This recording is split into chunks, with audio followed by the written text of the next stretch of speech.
देखते हैं क्षेत्रमिति। ठीक है, क्षेत्रमिति में जो है आयतन और पृष्ठ क्षेत्रफल, आयतन और पृष्ठ क्षेत्रफल। तो पहले पृष्ठ क्षेत्रफल में जैसे कि देख लेते हैं कमरे का क्षेत्रफल, कमरे के चारों दीवारों का क्षेत्रफल क्या होता है। जैसे ये कमरा है तो कमरा के चारों दीवारों का क्षेत्रफल क्या होगा उसको ध्यान देते हैं। तो कमरा में चारों दीवार है, तो चारों दीवार में तो ऊपर का और नीचे का, फर्श और छत को छोड़कर चारों दीवारों का क्षेत्रफल जब निकालना होगा तो हो जाएगा 2 गुने लंबाई प्लस चौड़ाई, 2 गुने लंबाई प्लस चौड़ाई गुने ऊंचाई, 2 गुने 2 ब्रैकेट में उसके बाद लंबाई प्लस चौड़ाई और गुने ऊंचाई, 2 गुने लंबाई प्लस चौड़ाई गुने ऊंचाई। ठीक है, तो कमरे के चारों दीवारों का क्षेत्रफल। उसके बाद है चलते हैं बेलन का आयतन। बेलन का आयतन स्पष्ट दिख रहा है, चलिए ठीक है। तो कमरे के चारों दीवारों का क्षेत्रफल के बाद चलते हैं अब आयतन वाले पे। आयतन यानी बेलन का आयतन। तो बेलन का आयतन निकालने के लिए जो है देख रहे हैं कि पाई आर स्क्वायर एच, ये तो दिया हुआ है लेकिन याद कैसे रखेंगे इसको। ठीक है, तो देख आप जानते हैं कि ये जो है वृत्त जो होता है, ये बेलन जो होता है वो वृत्त जैसे आधार पे होता है, वृत्ताकार आधार पे होता है। तो यहाँ से वृत्त का क्षेत्रफल पाई आर स्क्वायर।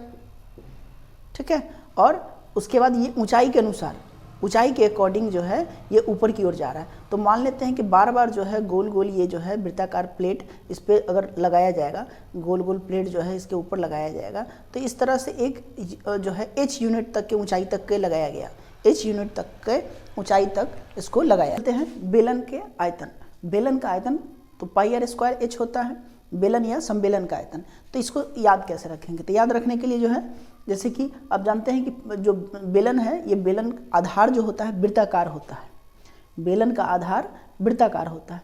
तो वृत्त का क्षेत्रफल हम ले लेंगे पहले पाई आर स्क्वायर, क्योंकि ये पूरा क्षेत्रफल लेते हुए ही ऊपर ऊंचाई तक जाता है।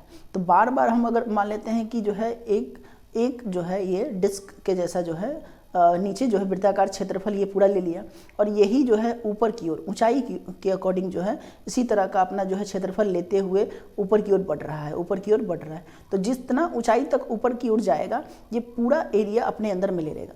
तो एक एक एरिया लेते हुए ऊंचाई तक जो है बढ़ता है ये।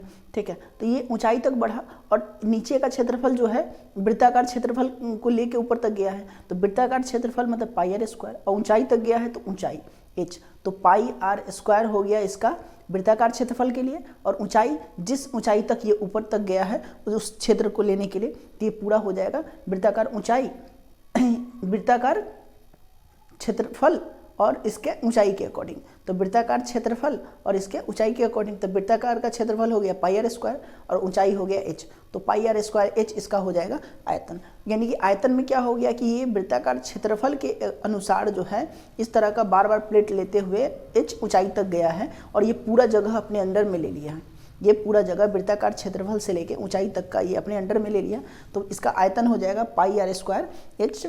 ठीक है, तो इस तरह से ये पूरा एरिया अपने इसका हो गया, ये पाई आर स्क्वायर एच में जो है इसका पूरा आयतन आ गया, पूरा एरिया, मतलब कि ये पूरा क्षेत्र ले लिया अपने अंदर में।